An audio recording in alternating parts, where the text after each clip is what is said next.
Deus nos trouxe um pensamento. Por muitas vezes, nesse período de festas de final do ano, o crente ele sempre se isola. Tá? Se isola, fica num canto, não vou. Lá vai ter bebedeira, vai ter isso, aquilo, eu não vou ficar. Eu não vou. E, amados, olhando para Jesus sempre ia onde tinha festa. É uma coisa interessante você olhar Jesus. E algo que é importante para mim e para você, nesses dias, nós temos que perceber que todo mundo faz encerramento. Tem encerramento do seu trabalho, tem encerramento da faculdade, tem encerramento do seu cursinho, até encerramento de reunião de condomínio eles fazem. Eles querem fazer tudo, é um motivo para se reunir, amados, é de tudo. E o que você faz numa hora dessa? Amados, vai com a pessoa que está organizando e diz, olha, eu quero ir, mas eu posso, você me dá 5 minutos para mim falar uma palavra de paz? Que todo mundo quer ouvir uma palavra de paz. Quero levar uma palavra de paz, de amor, de esperança, já que é Natal. E você joga a isca, joga a isca. De repente, meio legal, você faz isso? Faço. Mas e lá vai você, como uma ovelhinha de Jesus, sabe, lá no meio. E usa 5 minutos da sua palavra. E fale do amor de Deus. Fale da verdadeira paz. Fale do verdadeiro amor. Fale da verdadeira esperança. Amados, é nesses lugares que as pessoas tentam comemorar o Natal, você tem a resposta para essas pessoas. Então, vá na festa. Se exponha. Peça a palavra. Amados, se você se dispor a abrir a boca, saiba, o Espírito Santo vai encher ela com poder. E você vai poder transformar a vida de pessoas. Talvez naquele momento, a pessoa ninguém vai fazer nada, você não precisa nem fazer apelo, não vai fazer nada. Mas talvez, na volta, alguém procure você, ei, fulano, sabe que a palavra que você falou aquele dia, aquilo ficou martelando no meu coração, sabe, na minha cabeça, não saiu da minha cabeça, tu pode me falar mais desse negócio? Mas aproveite a oportunidade, porque a palavra de Deus nos diz, que a palavra dele jamais volta vazia. Deixe Deus usar você. Deixe Deus usar. E com certeza, você vai lançar sementes e muitos frutos irão ser colhidos. Amém, queridos? Glória a Deus. Eu quero ler com você, na verdade eu quero fazer um sermão né, coisa mais antiga. Quero trazer uma palavra para você. Bem textual, vamos ler. Se você não leu a sua Bíblia hoje ainda, você vai ter uma bela oportunidade de fazê-lo hoje. Quero que você vá no livro de 1 Samuel. Nós vamos ler um bom trecho, e eu vou dando umas paradinhas, vamos estar conversando. E aqui existem lições extraordinárias para a minha vida e para a sua vida. Mas esse texto nos ensina muito sobre mudanças de realidade. Esse texto nos ensina muito sobre sonhos, sobre projetos. Esse texto nos ensina muito sobre voto com Deus.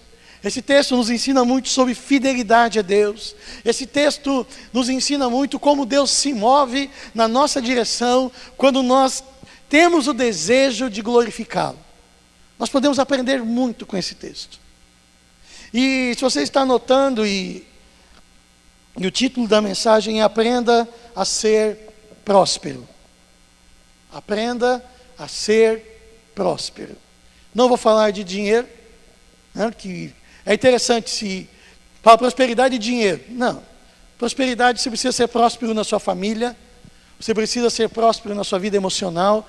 É interessante quando o apóstolo João, ele escreve a sua segunda ou terceira carta, ele diz assim a Teófilo, eu desejo que você seja próspero, assim como é próspera a sua alma. Certo? Deus deseja a prosperidade da sua alma, Deus deseja também a sua prosperidade econômica, Deus deseja isso.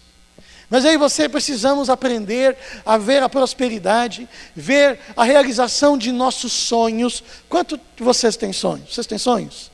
Sonhos que você às vezes está aí guardando, talvez por muitos anos, está aí na prateleira, e você não consegue ver a realização dos seus sonhos. Esse texto fala sobre isso. Fala sobre como mudar um ambiente de frustração em um ambiente de vitória. Como mudar um quadro de desesperança, um quadro de humilhação, em um quadro onde você é honrado. É isso que esse texto nos ensina. E eu quero começar a partir do versículo 1. Nós vamos ler até o 8 no primeiro momento. 1 Samuel, capítulo 1, do versículo 1 até o versículo de número 8. Então, queremos colocar alguns fundamentos bíblicos acerca de prosperidade, acerca de sonhos, acerca de projetos. Havia certo homem de Ramataim, sufita, dos montes de Efraim, chamado Eucana, filho de Jeroão, filho de Eliú, filho de Tou, filho de Zufi, efraimita. Tinha ele 2 mulheres, uma se chamava Ana e a outra Penina. Penina tinha filhos, porém Ana não os tinha. De ano em ano este homem subia de sua cidade para adorar e sacrificar ao Senhor dos Exércitos em Siló. Assistiam ali os sacerdotes do Senhor, Ofni e Finéias, os 2 filhos de Eli. No dia em que Eucana sacrificava, costumava dar quinhões, porções, a Penina sua mulher e a todos os seus filhos e filhas. Porém a Ana, embora a amasse, dava um só quinhão, porquanto o Senhor lhe havia cerrado a madre, ela não tinha filhos. Ora, a sua rival, Penina, muito a provocava para irritá-la, porque o Senhor lhe havia cerrado a madre, não lhe dava filhos. E assim sucedia de ano em ano que, ao subirem à casa do Senhor, Penina provocava a Ana, pelo que chorava e não comia. Então Eucana, seu marido, lhe perguntou: Ana, por que choras? E por que não comes? E por que está triste o teu coração? Não te sou eu melhor de que 10 filhos? É interessante ver aqui o quadro de Ana. Ana não tinha filhos. E a sua concorrente, Penina, tinha filhos. É interessante aí você percebermos, termos o contexto histórico aqui, que uma mulher, o homem ele se casava para gerar filhos. E neste mundo, nesse tempo, uma mulher que não gerava filhos valia menos que um camelo. Uma mulher que não podia dar filhos ao seu marido valia menos que um camelo. Ela não era valorizada, ela não era honrada. Ela era vista como uma mulher debaixo de maldição de Deus. Uma mulher amaldiçoada. As pessoas olhavam para ela e diziam: tem pecado.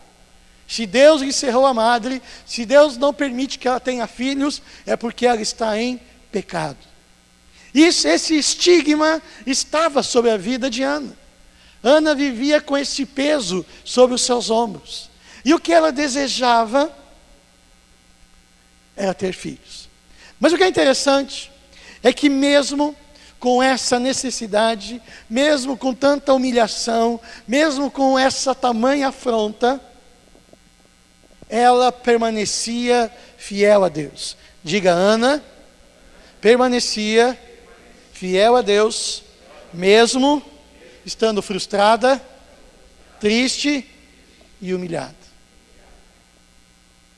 Ela permanecia fiel a Deus. Mas é interessante que, na sua grande maioria, grandes decisões na minha vida e na sua vida são tomadas em momentos de crise. São tomados em momentos onde que eu não tenho aquilo que eu acho, que eu penso que eu deveria ter. Grandes decisões difíceis, na grande maioria, são tomados em momentos de falta e não em momentos de abundância. Momentos críticos. Momentos críticos. Nós temos que tomar grandes decisões. Versículo 9. Certa vez, quando terminou de comer e beber em Siló, estando o sacerdote Eli sentado numa cadeira, junto à entrada do santuário do Senhor, Ana se levantou e, com a alma amargurada, chorou muito e orou ao Senhor. E fez um voto dizendo: ó Senhor dos exércitos, se tu deres atenção à humilhação de sua serva, te lembrares de mim, não te esqueceres da tua serva, mas lhe deres um filho, então eu dedicarei ao Senhor por todos os dias da minha vida, e pela sua cabeça não passará navalha.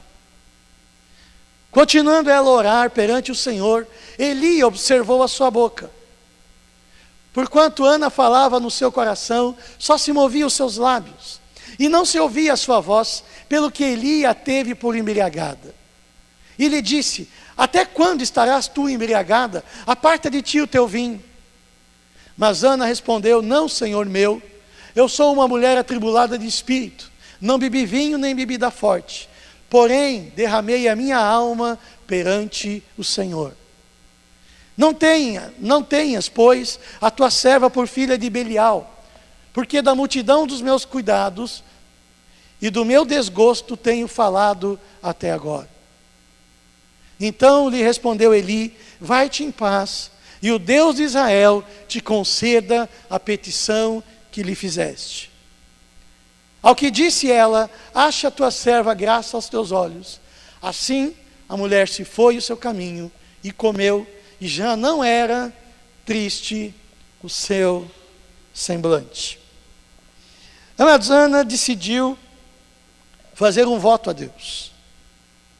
Ana decidiu, no momento de muito aperto, ela decidiu: Senhor, se me deres um filho, eu vou dedicá-lo completamente ao Senhor.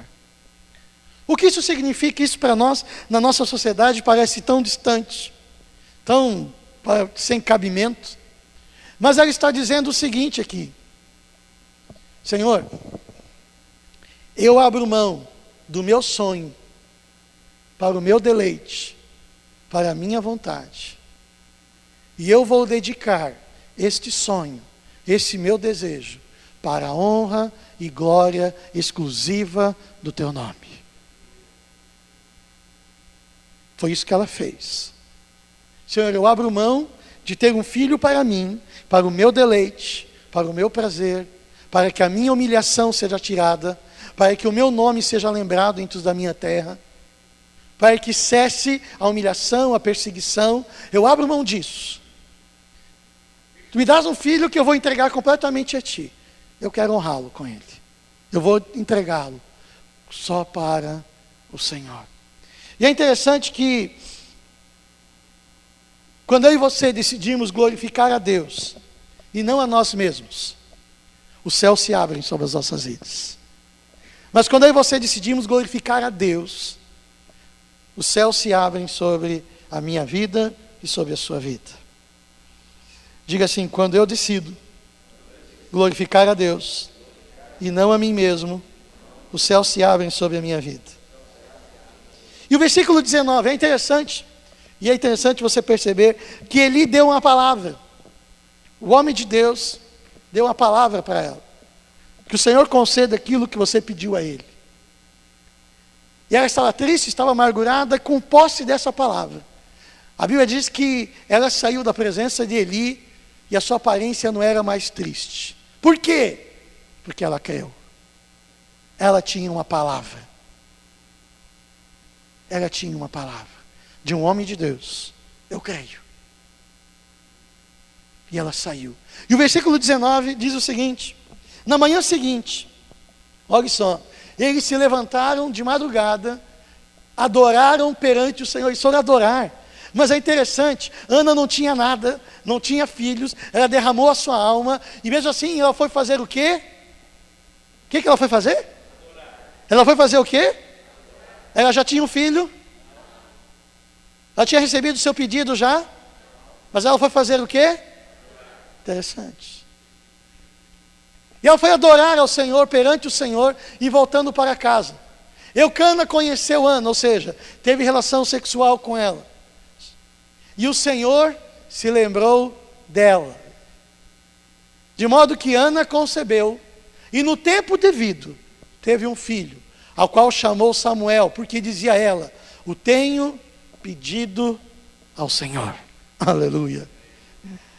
Amados, Ana, de forma extraordinária, teve o seu filho.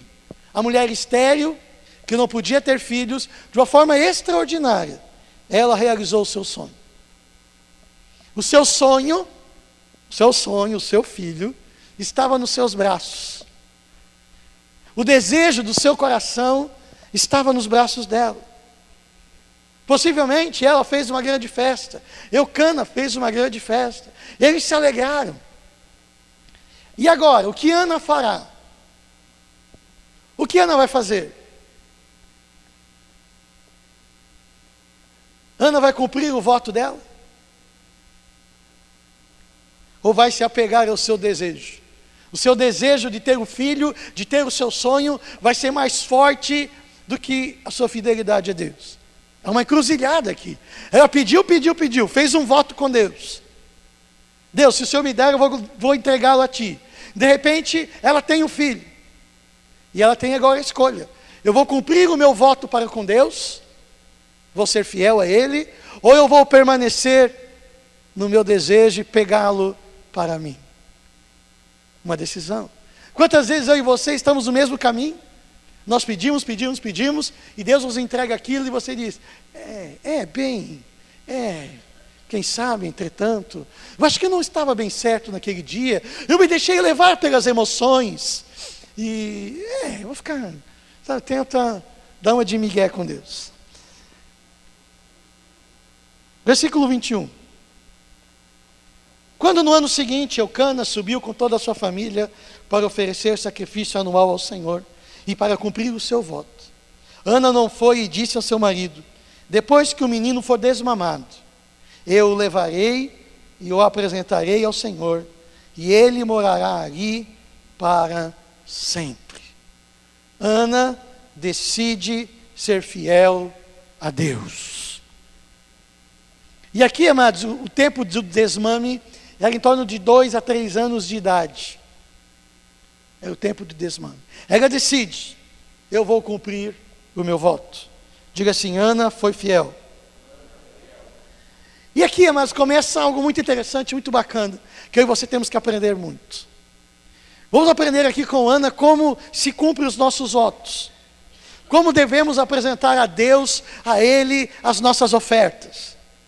Como eu faço isso? Como eu apresento a Deus aquilo que é dele, aquilo que eu ofereço a Ele? Versículo 24. Depois de desmamá-lo, levou o menino ainda pequeno à casa do Senhor em Siló. Deixa eu parar aqui primeiro. Ela cumpre o voto dela no tempo certo. Ela diz, Senhor, o menino é seu. Então, enquanto acabou a responsabilidade dela, 2, 3 anos, não precisava mais mamar, já era autossuficiente, vou levar à casa do Senhor. Ou seja, aquilo que eu preciso dar ao Senhor, precisa ser no tempo certo. Diga assim, no tempo certo. 2, ela levou o menino à casa de algum parente? Não, ela levou à casa do Senhor. Aquilo que é do Senhor, precisa ser entregue na casa do Senhor. E quem iria decidir acerca da vida de Samuel? Era Ana ou era Eli o sacerdote? Eli. Porque aquilo que é consagrado ao Senhor, não é a pessoa que decide o que vai fazer com isso, mas sim o sacerdote. E Ana faz isso. O que mais Ana faz? Versículo 24, a parte B. Ela foi com um novilho de 3 anos de idade, uma roupa de farinha, uma vasilha de couro cheia de vinho. Eles sacrificavam o novilho, levaram o menino a Eli. Ela lhe disse, meu senhor, juro por tua vida que eu sou a mulher que esteve aqui ao teu lado, orando ao Senhor. Era este o menino que eu pedia, e o Senhor concedeu-me o pedido. Por isso agora eu o dedico ao Senhor, por toda a sua vida será dedicado ao Senhor. E ali adorou o Senhor. Ela fez uma dedicação com ações de graças. Ela não chegou de mãos vazias, é interessante. Ela entrega o seu sonho, amados, o seu sonho. O seu filho, que ela por anos clamava, ela por anos tinha a humilhação porque não tinha filhos. Ela pega o seu sonho e junta uma montoeira de ofertas, de ações e graças, e entrega. Deus, é tudo teu. Ela não foi, meu sonho é suficiente, Deus não. Ela levou tudo aquilo que ela podia. Eu vou apresentar a Deus com ações de graças. E ali, amados, ela adorou a Deus. Ela entrega o seu sonho, o seu filho, aquilo que ela tanto desejava, como um ato de adoração e devoção a Deus. Aquilo que ela tanto queria, tanto almejava, Senhor, é para ti, é teu. Eu dedico completamente ao Senhor, como adoração. E que é tremendo, amados. Olhe no capítulo 2, versículo 1. Neste momento que ela faz a dedicação de Samuel, ela entrega aos cuidados de Eli, ela abre mão completamente de seu filho. Abre mão. Ela faz uma oração. E a oração de Ana é extraordinária. Eu vou ler até aqui no telão. Então Ana orou dizendo: o meu coração exulta no Senhor, o meu poder está exaltado no Senhor, a minha boca dilata-se contra os meus inimigos, porquanto me regozijo na tua salvação. Ninguém há santo como o Senhor, não há outro fora de ti, não há rocha como o nosso Deus. Não faleis mais palavras não altivas, nem saia da vossa boca arrogância, porque o Senhor é o Deus da sabedoria, e por ele são pesadas as ações. Os arcos dos fortes serão quebrados, e os fracos são cingidos de força. Os que eram fartos se alugam de pão, ou seja, não tem mais nada, e deixam de ter fome os que eram famintos. Até a estéril teve 7 filhos, e a que tinha muitos filhos enfraquece. O Senhor é o que tira a vida e a dá, faz descer a cova ou a morte, e faz de lá subir, ou seja, ressuscitar. O Senhor empobrece e enriquece, abate e também exalta. Levanta do pó o pobre e do monturo levanta o necessitado, para os fazer sentar entre os príncipes, para os fazer herdar um trono de glória, porque do Senhor são as colunas da terra, sobre elas põe Ele o mundo. Ele guardará os pés dos seus santos, porém os ímpios ficarão mudos nas trevas, porque o homem não prevalecerá pela força.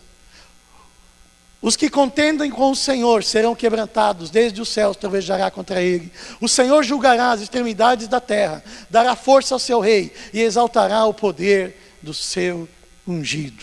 Aleluia. Mas não é uma oração de alguém que demonstra que ela tem fé em Deus. Demonstra quem era Deus para ela. Ele é o Deus Todo-Poderoso, Ele é aquele que dá e é Ele que tira. Se ele coloca alguém à morte, Ele pode ressuscitar. Ele é o Deus forte, nada pode contra Ele. E aqui existe algo extraordinário. Ana conhecia Deus. Ana conhecia Deus. E ela faz essa oração quando ela dedica o seu filho. Fez essa oração. Deixa eu fazer uma pergunta para você. Neste momento da vida de Ana, quem ficou com mais? Ana ou Deus? Quem ficou com mais? Quantos filhos Ana tinha? 1. Com quantos filhos ela ficou? Nenhum. Quem teve o filho dela? Deus. Neste momento, a oferta de Ana trouxe algum benefício para Deus? Sim. Porque Deus estava levantando uma nova geração de sacerdotes. Ana fez barganha com Deus. Deus, eu vou te dar meu filho, tu vai ter que dar mais 10. Eu vou te dar 1, tu tem que me dar 100. Eu vou comprar o jornalzinho, tu tem que me dar isso. Ela fez barganha com Deus? Não. Ela simplesmente entregou. Ana obrigou a Deus a lhe dar outros filhos? Não. E Ana estava como? Feliz. E aqui deixa eu ler uma frase para você. Ana estava feliz, pois havia dedicado algo de alto valor pessoal para Deus. Ela estava satisfeita, pois havia glorificado a Deus com aquilo que Ele lhe havia dado. Mas ela estava feliz porque ela pôde dedicar a Deus algo de alto valor. Você consegue perceber isso? Não foi algo tremendo que ela fez por Deus? Sabe, não foi uma oferta muito grande? E olha só, vamos continuar. Versículo 18. Samuel, contudo, ainda menino, ministrava perante o Senhor vestindo uma túnica de linho. Todos os anos, sua mãe fazia uma pequena túnica e levava para ele quando subia a Siló com o marido para oferecer o sacrifício anual. Eli abençoava Eucana e sua mulher, dizendo: o Senhor dê a você filhos desta mulher, no lugar daquele por quem ela pediu e dedicou ao Senhor. Então voltaram para casa. É impressionante porque Ana, continuamente, ela ratificava a sua oferta a Deus. Ratificava. Ela fazia uma túnica e levava para o seu filho, todo ano. Crescia, imagina um menino de 3 anos de idade, levava todo ano, ela fazia uma túnica nova para ele. O que ela estava dizendo, amados? Você não vê Ana aqui no texto dizendo: eu dei tanto, agora eu não ganhei nada de volta. Aquele dia eu dei isso, mas eu não recebi de novo. Você vê Ana fazendo isso? Não. Ela continuamente, ela trazia mais ofertas. Ela continuamente começava a adorar a Deus. Mas aqui começa algo extraordinário na vida de Ana. A partir deste momento, ela começa a ser um poço. Ela começa a ser um lugar onde começa a atrair bênção. Ela vai a Siló e Eli vê ela diz: você é bendita do Senhor, que o Senhor te dê filhos no lugar daquele que Ele te deu. Ela começa a ser um receptáculo, ela começa a ser completamente abençoada. Amados, em função daquilo que ela fez, ela começa a ser profetizado sobre ela: bênção, bênção, bênção, bênção e mais bênção. Amados, todos nós somos abençoados por Deus. Todos nós somos abençoados. Diga assim: todos são abençoados. Mas tem áreas, amados, que só são ativadas nos céus quando eu e você entramos com ações extraordinárias de fé, ações extraordinárias de devoção e glória a Deus. Deus abençoa todos, mas alguns eles conseguem ativar outras áreas, porque aquilo que eles fazem é extraordinário, não é ordinário. Eles vão além. Eles tentam surpreender a Deus. Eles querem fazer tudo para a glória de Deus. E aí Deus começa a dizer: eu vou te abençoar, eu vou te abençoar. O profeta vê ela e diz: eu vou te abençoar. Deus vai te abençoar, Deus vai te dar muitos filhos. Mas ela tinha algum filho? Não, mas Deus diz: eu vou te dar muitos filhos. Mas eu não pedi, aquele que eu ganhei eu dediquei a ele. Não, mas Deus vai te abençoar. Mas ela começa a receber bênção. E olha só o que acontece, versículo 21. O Senhor foi bondoso com Ana. Ela engravidou e deu à luz 3 filhos e 2 filhas. Aleluia. Enquanto isso, o menino Samuel crescia na presença do Senhor. Aleluia. Aquela que não podia ter filhos, disse: Senhor, se me der um filho, eu vou dedicá-lo completamente a Ti. Senhor, não vai ser meu, vai ser Teu. Mas ela não fez negociata. Não fez. E Deus lhe concede outros 5 filhos. Agora eu quero fazer com você um balanço. Um débito e crédito aqui. Está ali, ó. Bem contabilidade assim com você. Fazer um balanço aqui bacana. Aquela que não podia ter filhos, enquanto ainda não tinha filhos, dedicou a Deus e deu a Deus. No começo, ninguém tinha nada. Ana não tinha filhos, ninguém tinha nada. De repente, no segundo momento, nasce Samuel. Quem ficou com mais? Deus ou Ana? Ana. Estava com seu filho nascido, ela tinha que tomar uma decisão. Eu cumpro o meu voto ou não cumpro? Estava na mão de Ana. No terceiro momento, no tempo de dedicá-lo, quem tinha mais? Quem ficou com mais? Deus. Naquele momento, Deus ficou com mais. Na soma do tempo da vida de Ana, olhando do prisma de Deus e hoje com o prisma da história, que nós podemos ver, com o prisma da história, não com o prisma do hoje, mas tendo toda a história, olhando a vida de Ana, quem ficou com mais? Deus ou Ana? Quem ficou com mais? Deus ou Ana? Ana. Ana não ficou com 5 filhos? Uau! Mas por mais que ela trouxe uma grande oferta a Deus, pelo seu voto, no decorrer da sua vida, quem ficou com mais foi a própria Ana. Mas Deus, Ele não é devedor a ninguém. Sempre, quando você busca exaltá-lo, glorificá-lo, com aquilo que você deseja, com aquilo que você quer, saiba, você vai ter que fazer isso. Glorificá-lo, honrá-lo, colocá-lo em primeiro lugar, fazer do jeito dele, da forma dele. Sabe o que vai acontecer depois? Não sei, mas que Deus vai te surpreender e vai.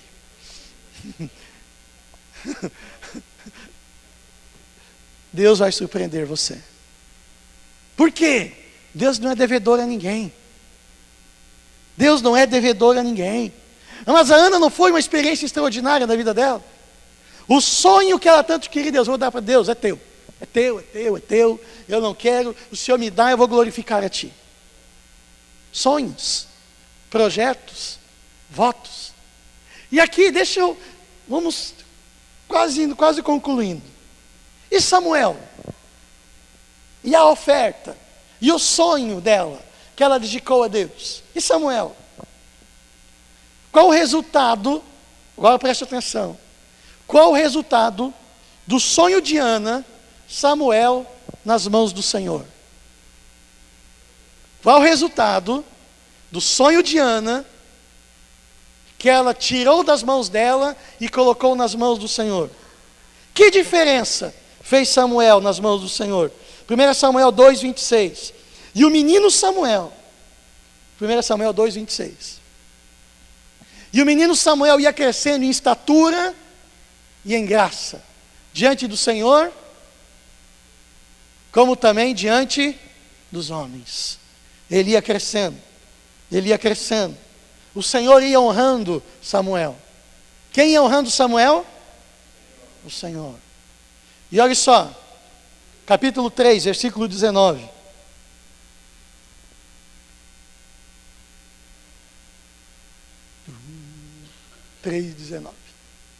Chegou. Samuel crescia. Olha só que coisa tremenda. O que é um sonho nas mãos do Senhor? Um sonho nas mãos do Senhor. O Samuel crescia e o Senhor era com ele e não deixou nenhuma de todas as suas palavras cair por em terra. E todo Israel, desde Dan até Berseba, conheceu que Samuel estava confirmado como profeta do Senhor. Será, agora eu pergunto, será que Samuel estivesse aos cuidados de Ana e não nos cuidados do Senhor, ele teria conquistado aquilo que ele conquistou? Sim ou não? Não. Será que a vida de Samuel teria tamanha relevância se ele estivesse aos cuidados de Ana? Não. Mas o que é um sonho, quando eu e você entregamos ele nas mãos do Senhor? Eu quero glorificar a Ti, Senhor, com os meus sonhos. Eu quero glorificar a Ti com as minhas ofertas. Eu quero glorificar a Ti com os meus projetos. Amados, e quando eu e você glorificamos a Deus, Deus faz questão de ser glorificado através dele. Mas saiba de uma coisa, o controle é de Deus. Saiba, tudo que você dedica a Deus, traz a Ele e entrega a Ele, o controle é dele. E tudo que Deus tem o controle, Ele usará de forma extraordinária para a glória dele. Aleluia.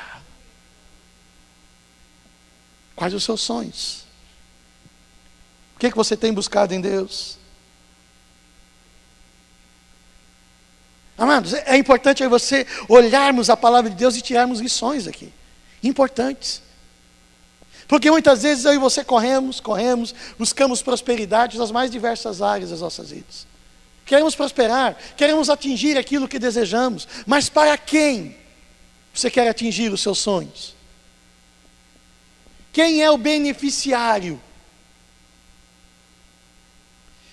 E quero soltar só algumas frases e eu estou encerrando. A prosperidade jamais deve ser o alvo ou a meta da sua vida. Vou repetir.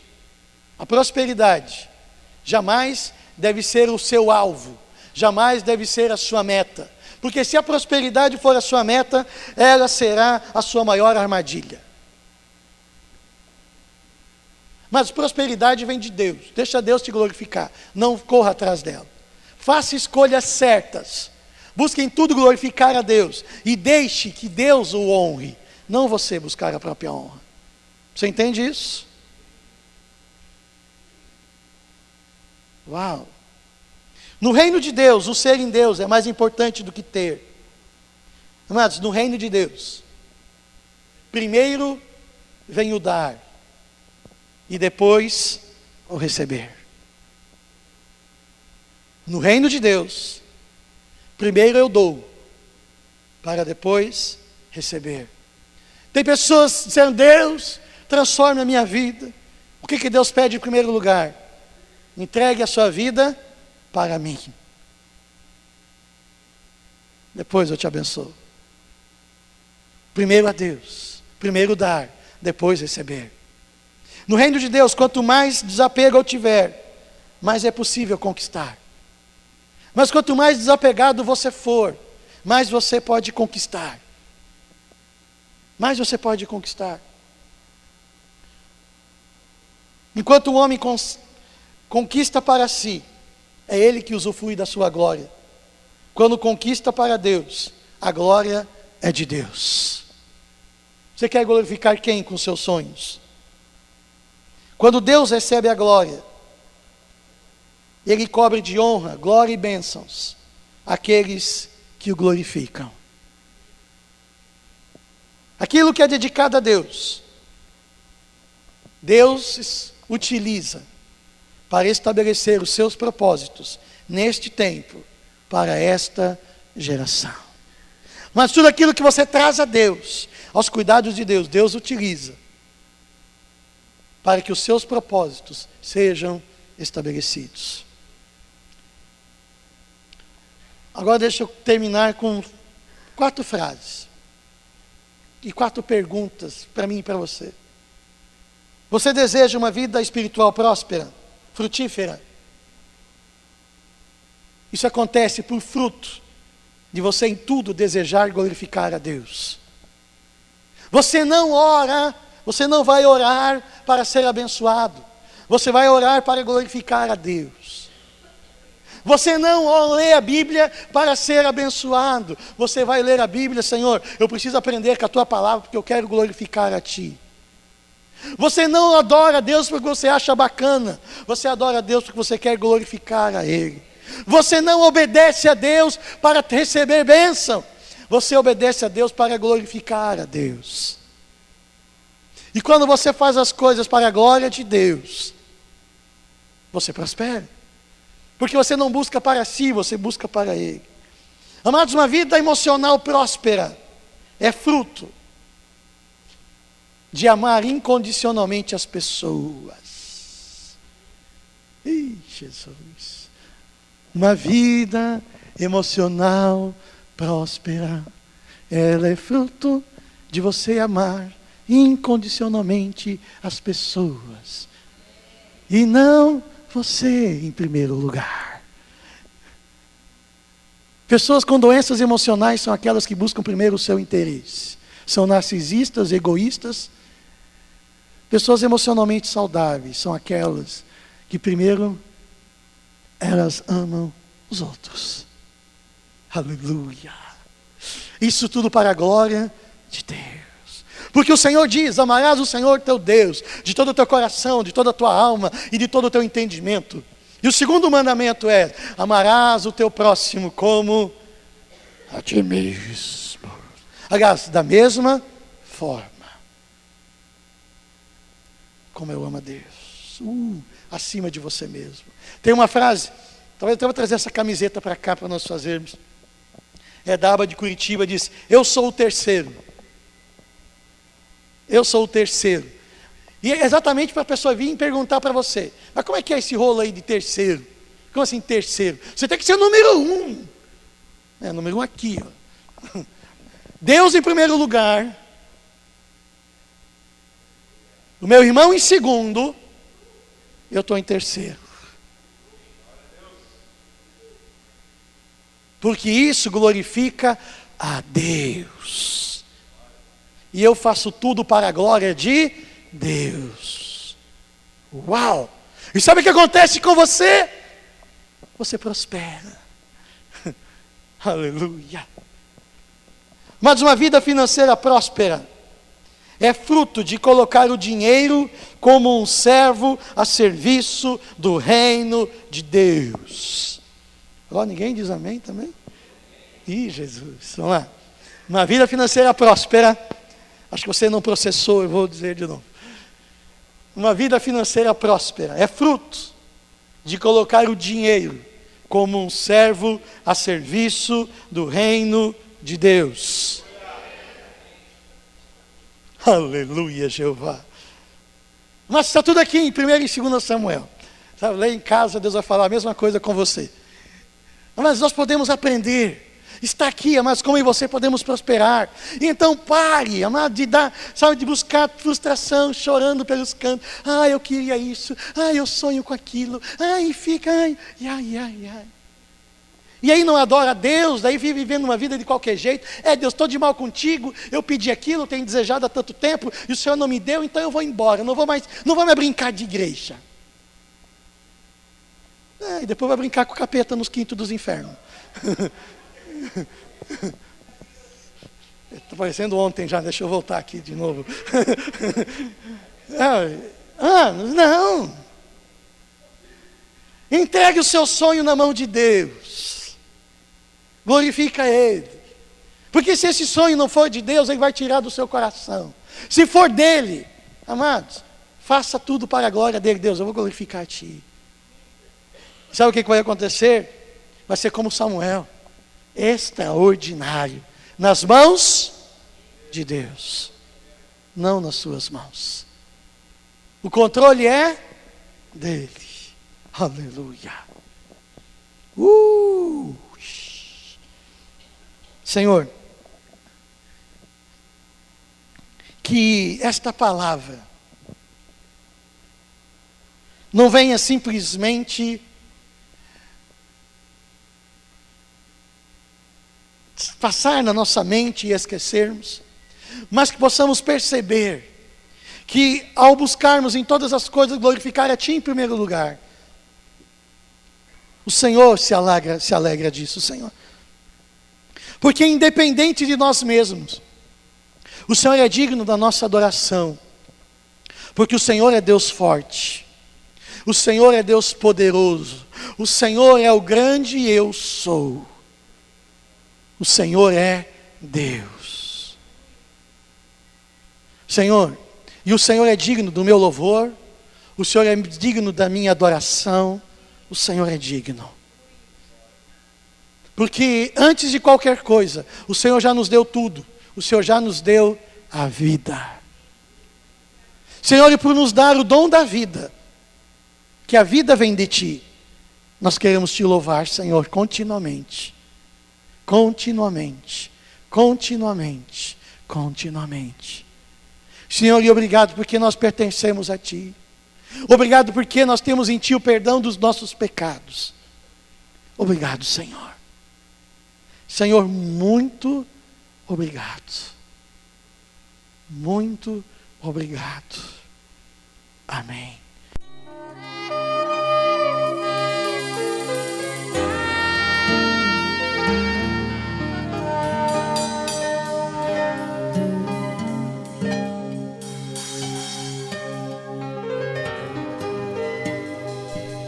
Porque Deus amou o mundo de tal maneira que deu o seu único Filho, para que todo aquele que nele crê não pereça, mas tenha vida eterna. Evangelho de João, capítulo 3, versículo 16. Esta mensagem fala do amor de Deus. A Bíblia fala do amor de Deus. Esse texto que lemos fala do amor do Deus Criador pelo ser humano. Esse texto fala da dádiva de Deus a todo ser humano, que é Jesus Cristo. Esse texto fala sobre a vida eterna, fala sobre a necessidade de nos aliançarmos com Jesus, o Filho de Deus. E eu quero convidar você a fazer uma oração comigo, uma oração de entrega da sua vida a Jesus. Senhor Jesus, eu creio que Tu és o Filho de Deus e que vieste em carne para me salvar e que estás vivo à direita do Pai. Eu Te recebo como o meu Salvador e o meu Senhor. Eu renuncio a Satanás e seus demônios, em nome de Jesus. Pai Celestial, muito obrigado pela salvação da minha alma. Amém.